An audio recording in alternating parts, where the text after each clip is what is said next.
In this video, you will see how to use streaming and batch data. So here in the creating a sample JSON data, it is the first step. I have my catalogs default sample. I am creating the volume, and I am creating a sample JSON. So after running this, you see that sample data successfully written with etc. Creating batch data. So the first step in the cell number 4 I am writing. I am calling PySpark SQL functions, and then I am writing here batch data frame.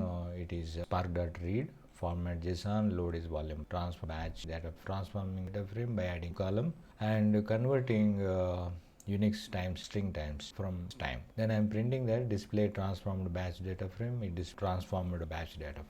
And next step, I am creating a streaming batch data.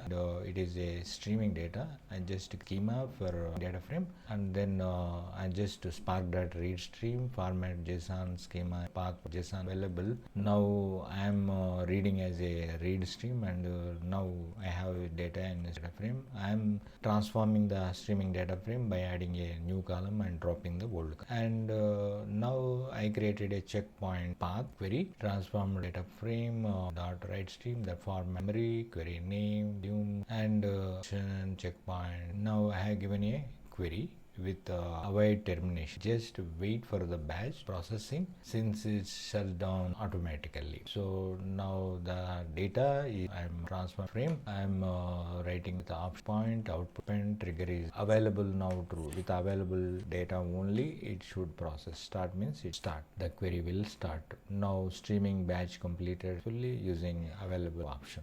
This is how we need query. The query will be executed. And then testing streaming reactivity with new data.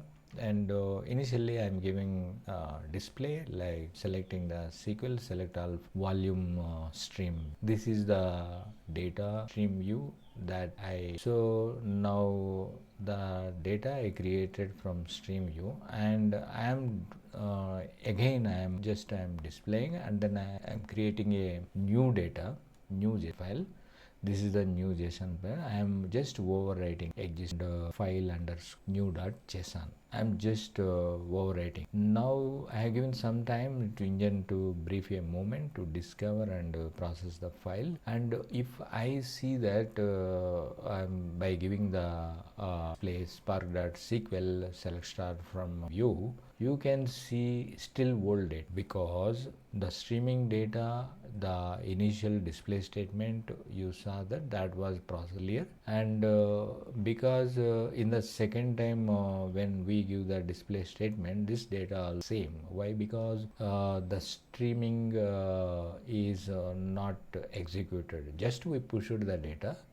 We have overwritten the source file, but streaming is not completed. So that is the reason in both the display statement we saw the same data. This is how we need to work with structured and batch and streaming data.